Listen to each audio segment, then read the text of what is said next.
this show is compared to how I feel about these glitches with YouTube's live streams. Because I literally have to, for some reason right now, I can schedule a stream, but it's going to, for some reason, have the same information as the previous stream I did. Which, again, it does not make any sense. Just like Smackdown. To me, in my opinion, the worst show in wrestling in 2020. Its first full year on Fox. And yet, it's the worst possible wrestling show you could watch. What's going on, guys? This is the Club of the Man 1993, and I am here live to talk about last night's edition of Smackdown. The August 7th, 2020 edition of Smackdown, for once again, the WWE Performance Center in Orlando, Florida. We are 2 weeks away from SummerSlam. 2 weeks! And I did not watch this episode. Matter of fact, all I watched is the top 10, watched the ending segment, and also watched just Alex's stream to literally hear how bad this stream was. And all I can say is, God bless my soul for being sleepy last night, for not feeling like doing anything. It was one of those Friday nights where I just felt like doing nothing, and I laid around and passed out early. And woke up this morning, went and did a brief wedding stream, came home, and now I'm energetic and talking about wrestling. Because this show, in my opinion, not even watching it, was the worst episode of SmackDown in 2020. I'll say it right now. This, to me, was the worst episode of SmackDown this year, in my opinion. They've all been pretty bad and pretty lifeless. At least, here's the thing. Raw has not been that great either. At least Raw has had some intriguing things for me to look into. SmackDown? I can't tell you one thing I care about on this show right now. Not one. A show that had 3 or 4 DQ, no clean finishes, and the best match on this show completely, was Cesaro and Lince Dorado. When Cesaro and Lince Dorado are the highlight of your show, you know you got a problem. Although Cesaro, being the highlight of the show, should be even more if they would actually push him to the moon and make him a freaking main event star. Instead, he's a tag team specialist. And now they're probably about to do the same thing with Aleister Black, because Vince McMahon feels the same way about Aleister Black as he does with Cesaro. No more root of all evil, just probably some clown gimmick, for crying out loud, because of all the shit we had on this show. Oh dear God. Why couldn't 2016 SmackDown be on Fox? 2016 SmackDown was awesome. Just great. Just off the charts. Now you got Vince McMahon and Bruce Pritchard writing the show. Whatever you say, boss. This is awesome. Yeah. Oh, Bruce, you're just making me proud, son. You have more blonde-haired puppets. You have, we gotta continue to just embarrass Chad Gable on live television. Yeah, we gotta do that as well. Okay, what else we gotta do? We gotta do something else. We gotta do something just astronomical. Oh, people love Braun Strowman, right?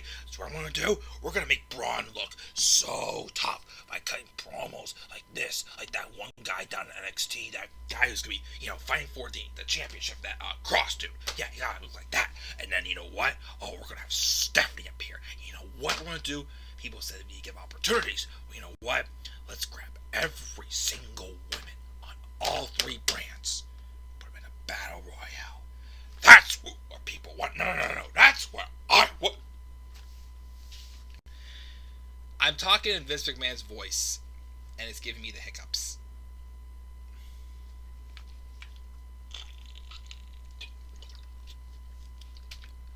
We can sit here all night and just rant about Vince McMahon. And there's no secret. This point, WWE, even on Raw, is just throwing stuff at the wall and seeing what sticks. That's all they're doing. This show was messy. This show had no flow to it. It had nothing to it. The only thing that could be interesting, besides that ending, is what's going on with Mandy Rose and Sonya Deville. Which, of course, we'll talk about that. Even though that's kind of been ongoing a little too long at this point. But we'll talk about that, of course, when we get to it. And Tyler says it all perfectly. This sucks. It's going to fail like the Nexus 10 years ago. Exactly. And Vince needs to retire. No. Vince McMahon is Joe Paterno. Joe Paterno was not going to give up his spot as the head coach for Penn State. Until basically, for those of you who are from Pennsylvania and know the story, we all know what happened. Vince McMahon will die in his chair. He's not going to retire. He's not going to give up his spot. He is too full of his ego to give up his spot. And it has his name on it. He wants to keep his name on it. Heck, Vince will die and he'll rise from his grave. His ghost will still be haunting this company. It's gotten that bad. 2020, again, has been, in my opinion, my least favorite year of wrestling. How 2015 was. 2020 has been atrocious. I don't know what to say. But let's talk about this show, even though, once again, I did not watch it.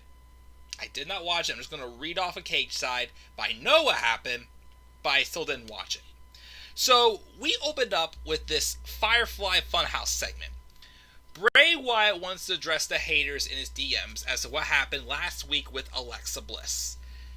It's not his fault, but it's Braun's. How could he let something so horrible happen to someone he cares so much about? All you have to do is give him what he wants, and he will be here later with someone very special. And then we have the first of a million garbage matches on this show. Matt Riddle and Sheamus. This match ends with a disqualification because Chad Gable, now Shorty G. Let's, you know what? I've been saying, I don't want to call him Shorty G. He's Chad Gable. No, this piece of crap on live TV is Shorty G. This is exactly why Vince McMahon gave Chad Gable the most stupidest, dumbest gimmick. Well, one of them. Who knows? This may be the dumbest gimmick I have ever seen. This is the reason why he made him a heel. To get his ass kicked, to get buried deep into the ground, and just embarrass him on live television. You want to know why? Because first off, Gable interfered because once again, why the hell would anybody want to take sides with Baron Corbin? Especially Chad Gable, after what Baron Corbin did to him last year. What in God's name has Baron Corbin done that's so smart that's made people think they can benefit from being in his corner? Because we all know Baron Corbin's going to lose to Matt Riddle when they finally collide, probably at SummerSlam, although I'd rather have the match that I did suggest in my card predictions, please check them out for SummerSlam, a triple threat with AJ Styles, Jeff Hardy, and Matt Riddle. That'd be an excellent triple threat match for SummerSlam for the IC title. I'd love to see that. Even if they did a rematch with AJ Styles and Matt Riddle. Cool with me. AJ Styles and Jeff Hardy. Let's go. Matt Riddle and Baron Corbin. And now Shorty G is his heel sidekick. So Matt Riddle pretty much beats the ever-living shit out of Chad Gable. He's like slamming him like face first into the announce table like 20 times. And then, after Riddle pretty much beats him up, Sheamus takes a crack at him. Sheamus is a heel! He takes a crack, throws Chad Gable into the ring, and Bro kicks him. Yes, they have a history, but he basically says, Baron Corbin is not going to interfere in my matches. And he's not going to have Baron Corbin try to mess with him. So what are we turning Sheamus face now? I'd rather not. I much prefer Sheamus as a heel. So not only is Shorty G a heel just to get beat up by Matt Riddle, he's getting beat up by heels also. You can tell Vince just wants to bury this man as far to the ground as possible, and I don't get why. Is this whole idea of him being short the reason why Vince McMahon thinks he's a joke? Is him wearing a freaking Space Jam outfit with a big G on his chest the reason why that Vince McMahon thinks he's a joke? Is he just afraid that someone as talented as Chad Gable would get more over than his precious Golden Boys that he would love to push instead because he can micromanage it all now because we don't have a real crowd in front of us and not give him the real reactions that he has to edit out for crying out loud? You're a coward. Seeing that happening to Chad Gable made him, again, for years, it's been Cesaro as the number one person that I think needs to leave WWE. Cesaro got bumped down number 2. At least Cesaro has gotten, title opportunities. Well, with the tag titles. At least he's actually done something, not just embarrass him on live TV left and right. Chad Gable has been embarrassed on TV left and right. And this right here, this knocked him up to the top to me as this is the guy that would benefit the most right now from leaving WWE. That's Chad Gable. Dear God Almighty, I felt so bad watching this. That was just horrible. Just seeing everybody be what is he the next? He's into his Enzo Amore. Is he the one that apparently we all love to get beat up? No, it's not. You made me like an idiot for joining with Baron Corbin. For what? And now he gets beat up by both a face and a freaking heel. If there was anything on that show that made me angry, it was this. This made me the most angry. So we have that, which first off was just horrible. And then backstage, you see Corbin hanging out when Sheamus rolls up and threatens to kick his head off his shoulders and stick his crown up his royal arse if he interferes with one of his matches again. Well, you're lucky I'm busy with Jeff, so I put a dent in your skull right now. No, Corbin, you're a freaking coward. If the best thing you can do to trash Undertaker is say, Undertaker, I'm going to leave you this one message. You suck. Hey, I just insult the Taker. I'm pretty sure Mark Calloway himself would just stand in the ring, laugh it up, and just shut up, you pointless piece of shit, and just choke slam him. And make Corbin like an idiot. My goodness. I still can't believe 3 years ago I was high as hell on that man, Corbin. And then they ruined him. But he still does whatever Vince tells him to do, so it's kind of his fault. So we had that. And then, oh gosh. Another person who needs to leave. Miz and Morrison are in the ring for a segment of Miz TV. We get a recap of what happened last week with Mandy Rose and Sonya Deville, because Sonya Deville is going to be the guest. And then also the mics go out a few minutes, and they basically say, Retribution, you're not even scheduled for tonight. Because apparently we didn't know on Raw, but that's apparently the real name of this stable, Retribution, even though once again they didn't really show themselves besides them throwing fire at, to put the power out. But then they wanted to conduct an interview via satellite. And what is it with? It's a puppet. A puppet of Mandy Rose's cut hair.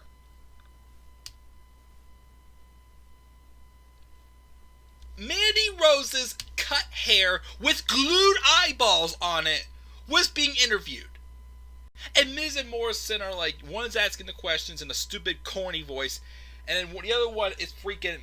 I pretend to be the puppet talking that voice. Like I just like, and I'm just, oh God, I'm just like, karaoke was bad enough.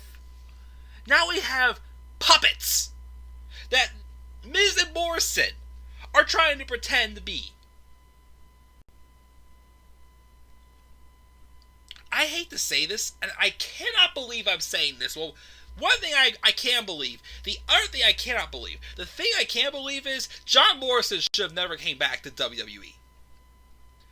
I was fine. Well, here's the thing. I hated his return. I hated how he jobbed the Brock Lesnar in the Rumble. That should have been Miz, not Morrison. But then when him and Miz won the tag titles, they had a fine reign. Morrison had a good match at WrestleMania, although I hated the finish to the match, but I thought they had a good ladder match, that triple threat. But ever since they dropped the tag titles, I just can't stand them. John Morrison has come back to the same crap he got before he left. Maybe worse. Freaking talking like a little kid being a puppet. Yeah, like realistically, blonde hair was going to grow glued, toy eyes that you find in arts and crafts. What did they do? Contact people who contacted Pixar and borrowed the eyes used to make Forky? I'm pretty sure Vince was laughing his ass off. Oh, the thing I still can't believe I'm saying. I wish they never turned Miz heel. I wish they never turned Miz back into being a heel. Even though either way, he was lifeless. Again, The Miz is more about to be a heel. Yes, I agree with that. But at least his last babyface run, he had something. He had something, and they ruined it by having him basically just be fed to Shane McMahon. Well, would have made it alright? Yes, I was okay with Shane winning WrestleMania. I was okay with Shane winning at Money in the Bank in a throwaway steel cage match. Because I still felt they were going somewhere with Miz. But then they just have him just pass out to Shane in a rematch to a triangle hold, and that's the end of the feud? No, that should have led to a match at Extreme Rules. Extreme Rules because it was bringing out a freaking hardcore style in The Miz. And I was digging it! Miz, again, until Daniel Bryan turned heel, he was the one I still felt should have dethroned AJ Styles. Still say that. Well, it worked with what they did with Bryan as a heel in the end, but Miz should have been the one. Miz was at the highest point, worked his ass off for 2 freaking years. Great Intercontinental Championship reigns from 2016 to 2018. Just for him to get knocked down to this. Puppets. And that stupid feud with him and Morrison and Strowman was... oh, God. Anyways. But yes, so we have talking puppets now. And then, of course, Sonya Deville comes out. Actually, real Sonya Deville. Not a Sonya Deville puppet, thank God. She doesn't understand why everyone's so confused. She was going to make Mandy's outsides as ugly as her insides. And when she says she's going to do something, she does it. Did she enjoy it? Definitely. But she says she would apologize, but she doesn't feel bad at all. And she literally has no respect for Mandy anymore. She broke her inside, basically. But everyone's waiting for Mandy's music to hit, but she knows it's not. And Ms. Morrison says she's been radio silent on social media ever since Sonya cut her hair. Deville says that all Rose has is her looks and a bumpy, awkward award for making out with Otis. Again, you lucky son of a gun. Anyways, they all make fun of how they look until Heavy Machinery hits the ring, setting up for our main event match later on tonight. Which, once again, did anybody forget that Otis was Mr. Money in the Bank? I don't think Otis even had the Money in the Bank contract with him. Yeah, once again, that's been wasted also because they're doing nothing with it. I love Otis, but they're doing nothing with him as Money in the Bank. Nothing. Another Money in the Bank contract wasted. Just like another King of the Ring wasted with King Corbin. At least Sonya cut a good promo. Again, I'm still giving credit. Here's what I would do, to be honest. Well, I'm kind of getting ahead of myself because we do come across that with Sonya again in the main event match. But again, I do gotta give credit that Sonya Deville has improved a lot. When she first came up with this Absolution, I thought she was just a slow, MMA fighter or whatnot. I thought I was watching a slow sparring match every time she had a match. I wasn't that much of a fan of her at all whatsoever. What the? Oh, geez, that's scary. Yeah. Sorry, word from the Pirate game. Anyways, but I do think, Mandy's coming out of this as a winner. Sonya, I still think, has already got what she needs out of this feud. It just needs to get Mandy giving Sonya her comeuppance, which I'm starting to think, and I predicted it in my card predictions, hair versus hair. Makes sense. Kind of cheesy, but it makes sense. Sonya's going to come out of this a winner either way. Mandy getting her comeuppance will put the nail in the coffin. Even though, once again, you didn't have to have a freaking puppet, for crying out loud. So what I think should happen, there's rumors of another draft. I'm sorry, shake-up, whatever you want to call it. In October. There's rumors of it again. If that happens, I'd say Sasha wins the belt. Asuka wins the belt back from Sasha, SummerSlam or whenever. Sonya Deville goes to Raw, and Sonya takes the belt from Asuka. I'm saying that. Her promo skills are great. The reason why they had her with Dolph Ziggler is because they didn't think at first that she had good promo skills. But when they saw how great on the microphone, how much improved she's become with the microphone, that's why they split her and Dolph up. Apparently, because that's why. So, I'll give her credit. She has improved a lot. And she has benefited from this feud. Even if the actual writer who started with this, that Andrea, whatever her name is, she got let go whenever everybody else got furloughed back in April on that Black Wednesday or whatever it's called. Credit though where credit is due, Sonya and Mandy have both benefited from this feud. Even though, once again, they're splitting up how many women's tag teams now? There's no depth. There's absolutely no reason for these women's tag titles. Thank God they didn't put one on SmackDown and one on Raw. Thank goodness they kept them for both brands.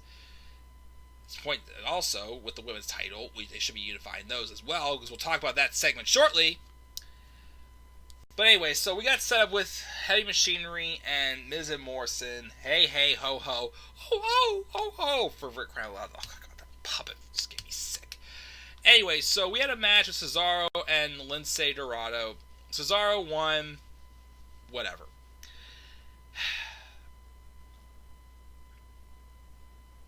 Otis was backstage saying that he can handle jokes on him. He's heard them all, but he won't stand for disrespecting his peach. When you get him angry, no one is going to be laughing. Just like me. Whatever. Yeah. But I'm single. So, anyways, let's check the live chat. Let me see here. 2020 WWE is WCW 2000, which is not a good comparison. CM Punk and Jon Moxley are right about Vince. Oh, anyone who's actually spoken about Vince is right. King Corbin is a poor's man JBL on SmackDown. King Corbin is just a cheap heel. That's all King Corbin is. He's a cheap heel. Boring, not interesting, not cool. He's a wimp. He's got nothing to him that actually people can care about what he does. He's just literally thrown out there. We need a heel. Oh, throw Corbin out there. Good God Almighty. Sheamus being the face. What is going on here? Again, I don't know for sure if Sheamus is a face or not. What's up, Tia Couponer?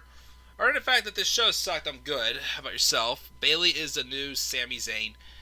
She's pushing it, but I wouldn't say she's definitely there yet. Yeah, exactly, Howard. That's when I started to give up on Corbin. It was when he failed that cash-in. That's when I think it was all downhill for Corbin. Is this new stable an answer to AEW Dark Order? I hope to God not. Again, I'm not digging the Dark Order anymore. I'm still digging Brody Lee, but not the Dark Order. Miz should have been the one to beat AJ Survivor Series if Roman never got sick. Otis should never won the Money in the Bank contract. Should have been AJ, which I would have been fine with AJ winning the briefcase. He had just lost Gallows and Anderson. Coming back from being buried alive by The Undertaker, could give him the direction with his character. They kind of made up for that by giving the IC title, which, cool with me. But I would have been fine with that. I didn't hate Otis winning it, but I just had no faith that we would actually do something with him with the briefcase. And look what's happened. Could Otis cash in after The Fiend versus Braun at SummerSlam? Otis cashed in on The Fiend. Let's not go too crazy there, my opinion. I wish Styles would have won it too. Get rid of those women's tag titles. Yes, and they should have never made those belts last year. Yep. Well, of course, I would still love to see, because again, the rumors have it, Sasha and Bayley were supposed to win those back at SummerSlam in 2018, but apparently Vince hated the belts. That's why they cut it out and delayed it until Elimination Chamber last year. Anyways, but thank you for your stuff in the live chat, guys. Let's continue on to rip this show to shreds, as again, I didn't even watch it. So we had The Fiend come out before commercial. We come back out of the blue, there's Alexa Bliss. Did The Fiend, magically pull in Alexa Bliss? Or something? I don't know. But we have this awkward segment where he's going to hit the mandible claw again on Alexa, but Alexa grabs his hand, stops him, and starts rubbing his face. I'm like, what the... What? Huh?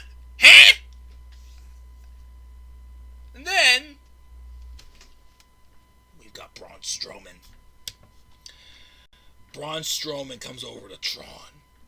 I don't give a damn about Alexa. Oh, so that's nice to say, for crying out loud, over someone that Bray's supposed to be also a baby face. Also, that's boring as hell as a baby face in Alexa Bliss. I'm sorry, I'm not talking about Braun Strowman, so I don't have to lean in like that again. But basically, he says he doesn't care about Alexa Bliss, first off, which was wrong. Also, all I care about is destroying The Fiend. I know there was only two ways he was coming out of the swamp. Either the most evil SOB anyone lays eyes on, or a man with the satisfaction he spit in the devil's face. You're looking at the most evil SOB. I got pushed to my breaking point, and I scratched and clawed the inside of him out and fulfill his destiny. And he's the thing nightmares are made of. The monster! The Fiend can have every once at SummerSlam if only he faces his fears and faces the monster. Yeah, it was, yeah, made no sense. Again, literally trying to basically imitate Karrion Kross cuts his promos, but it works for Karrion Kross. It does not work for Braun Strowman. The guy you freaking didn't capitalize on when you should have. Yet, once again, I keep saying, you need him as the Universal Champion right now, and, yeah, I mean, it's not been as poor as I thought, but it's still not that great. It's just unfortunate that Braun Strowman, had to become champion at a time where they needed him to be. Not that they wanted him, they needed him to be. You know why? Because their golden boy, Roman Reigns, said, yeah, I'm not doing this. I'm playing it safe and taking care of my family. Wise choice, Roman. Yeah. So, Bray, just take the title off of Braun and get this over with. Okay? Yeah, this is literally, again, the choo-choo train among men trying to sound all tough by having a dead-in-the-face segment. Yeah, it was stupid. It was stupid. It was just stupid. I can't even talk now.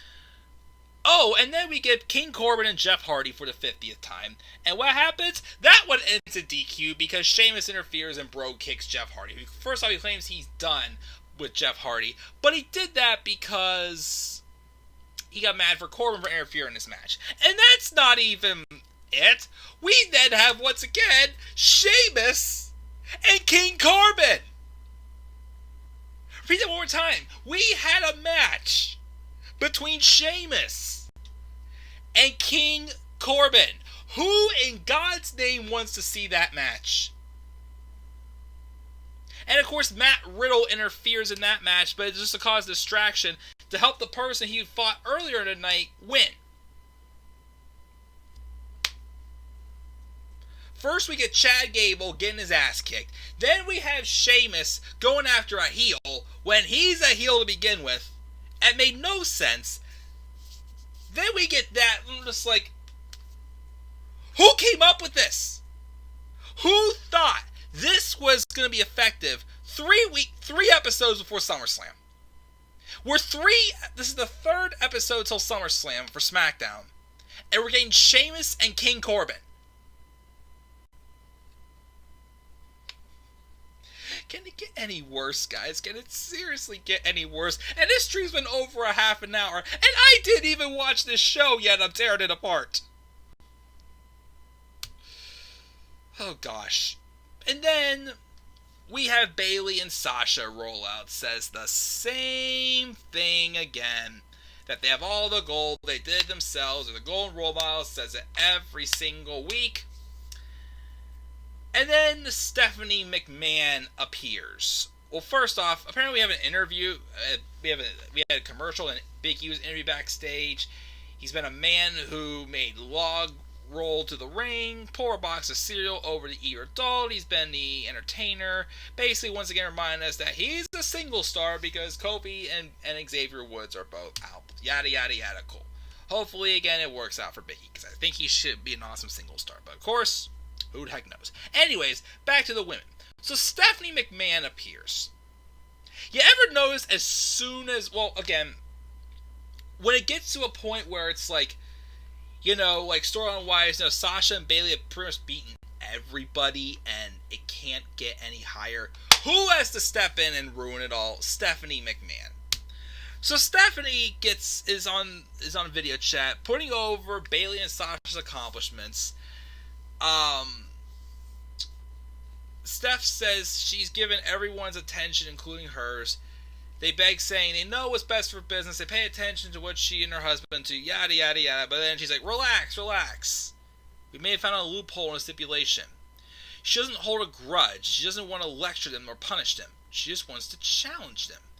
That's why Sasha will defend her title at SummerSlam if Asuka can beat Bayley on Raw this coming week. As for Bayley, so okay, Sasha and Asuka rematch, fine. Just have an actual finish. Don't have anybody retain by countout, or don't have a wrestler, Bayley, decide she can be a referee and make a decision, and just have WWE look more stupid for not restoring order to their shows. But Bayley, she should have been facing Asuka at this show. Sasha Banks at SummerSlam, but she's not, because they're delaying that once again for how much longer? Bayley's opponent at SummerSlam is going to be found out also, I believe, on this Monday's episode of Raw, by having a triple brand battle royale. Let me remind you again. Triple brand battle royale, because Bayley's made a lot of enemies, yet Bayley has beaten them all, except for, people on NXT. The only person people she's actually faced on NXT is Shotzi Blackheart and Tegan Nox for that tag title shot. But Bayley can defend this title now, either against someone on SmackDown, or Raw, or NXT. Okay, here's the thing. Let's get to the point. A point here. I'm okay with Sasha Banks being Raw Women's Champion. I'm okay with Bayley and Sasha being on all shows because they're the Women's Tag Team Champions. They have a reason to be on all shows. I can forgive that. But this is killing the brand split. You're having anyone on all 3 brands, whether you've been winning or losing or whatever, get a shot at Bayley's women's title, the SmackDown Women's Championship, the best women's wrestler on SmackDown is going to defend that title against anybody. It doesn't matter. I can invite my imaginary friend right here if you want to. Imagine my imaginary girlfriend. Here I'm saying I'll make myself a girlfriend for a change. Hey, do you want to go to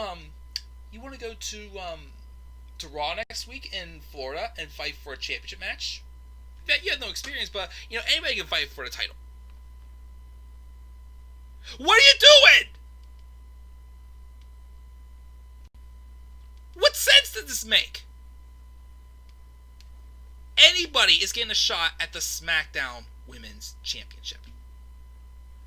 Honestly, I thought they would just go with Naomi because of this whole thing. Naomi deserves better's trending. I thought they would go with Naomi. Nope, they're going with anybody. Anybody can have a match with Bayley. Yet, how many other people have been earning opportunities for a long time, and of course Bayley's beating all of them except for, a few on Raw, like Shayna Baszler or whatnot. Well, Shayna beat Bayley at Survivor Series. She pinned her, but I mean, that to me is killing the brand split. So someone like Bianca Belair, who I'd like to see Bianca Belair fight for a women's title, is going to fight for the SmackDown title. Yeah, she's on Raw. Rhea Ripley could fight for the SmackDown women's title. Yeah, she's on NXT. Yeah, that makes much sense, does it? Well, anyways, because I still can't believe I've talked this long about the show since I didn't watch it. But anyways, then we have Heavy Machinery and Miz and Morrison fight each other. It goes to a no contest for no reason because Mandy Rose came out and attacked Sonya Deville. Why? Just because. Well, because of course get her comeuppance on her. And Mandy Rose has shorter hair now because of what Sonya did to her. The soccer mom haircut. Let me be 100% honest on a serious note for a second. You all know how much I've adored Mandy Rose and how good looking she is. I'll be 100% honest, and I'll say this too. It's hard for a blonde to attract me by looks. I do think brunettes are better looking. Mandy Rose, though, hits it right on the T. It dots the I with how good looking she is. However, and to answer your question, T and Couponer from Twitter, I'm not really attracted to women with super short hair. I don't know why. It doesn't catch my eye. Just my preference. So I'll say Mandy for now is kind of dropped down my scale a little bit. But, that is whatever. And that was main event was whatever. But anyways, so after that, we go to break, come back, and we're still in a pull-apart brawl backstage when the lights go out. There's nobody in the ring, first off. And out comes masked figures. Now they're calling them Retribution, even though they haven't cut a promo yet. They come out and basically try to do exactly what the Nexus did 10 years ago. They had baseball bats, lead pipes, crowbars. They sent Michael Cole and Corey Graves running like cowards. And they're saying this is their house, might want to go home. They run out to the crowd and attack a couple of Performance Center people. Of course, obviously there was some women in there since they attacked a woman, pretty much. And then they spray paint stuff like WWE, crossing that out, whatnot. And then there's a chainsaw cutting the ropes. They're saying that this is their house, blah, blah, blah, and it goes off the air. I know this excited a lot of people because it's like, oh, they're basically trying to do another Nexus. Well, if you do another Nexus, actually do it right. And two, first off, these guys looked like Akira Tozawa's ninjas the way they were masked. They were short. They didn't attack any wrestlers besides a few people in the crowd from the Performance Center. It just seemed like a cheesy, cheap ripoff of the Nexus debut. I don't know. Well, first off, I don't know who's part of this. A lot of people are saying Vanessa Bourne. They claim that, we did see one of the ladies' hairs that looked like Vanessa Bourne. Some people are saying Chelsea Green. I've heard some people saying Oni Lorcan and Danny Burch is a part of this. Based off how one of them was talking, though, I'm wondering if Xavier Woods was in on this. It sounded like him. Had me curious.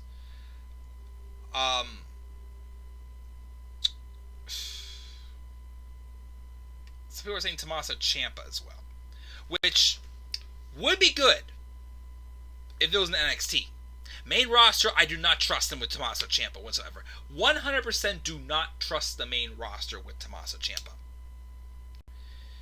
So that's why I gotta say, it's probably gonna be like what was the Nexus. They're gonna get their asses handed to them by somebody, down the line. Maybe they'll change my mind, who knows. I wasn't super duper impressed with this Wrecking Havoc. It looked cheap. It looked like it went through the motions.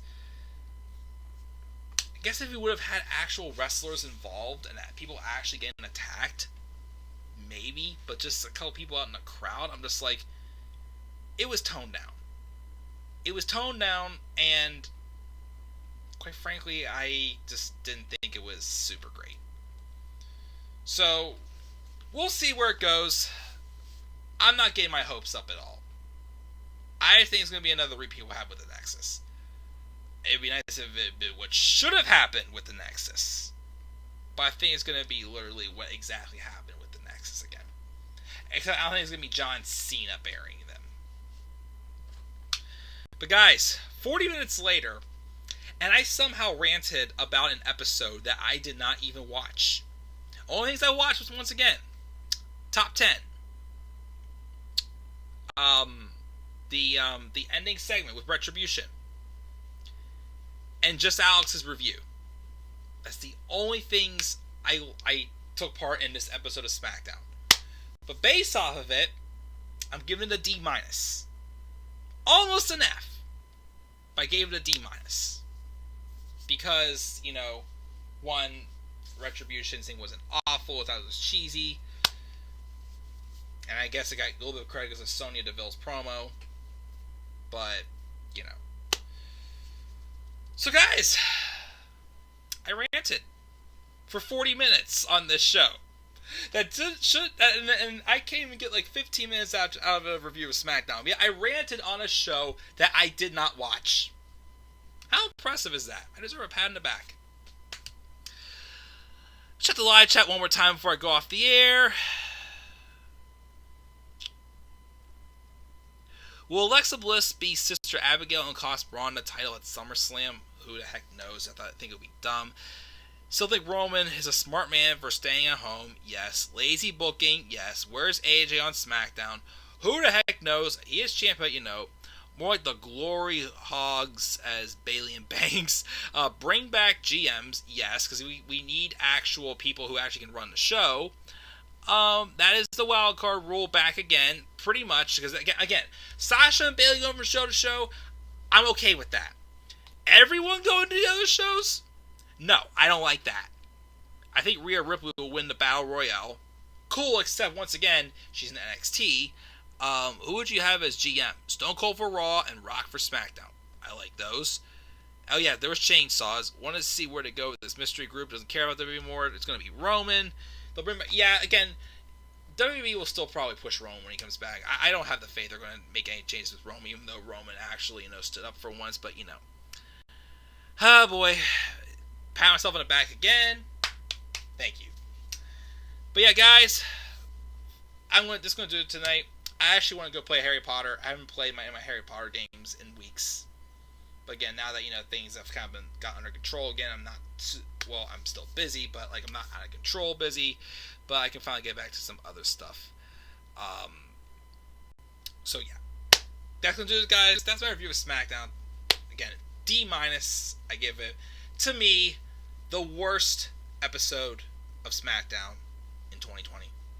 And that's saying a lot because we've had a lot of lifeless and terrible shows this year. And they're still going to continue. So guys, what are your thoughts on this show? Leave your thoughts down in the comments section below. What are your thoughts on Retribution? Do you think SmackDown is the worst show of 2020?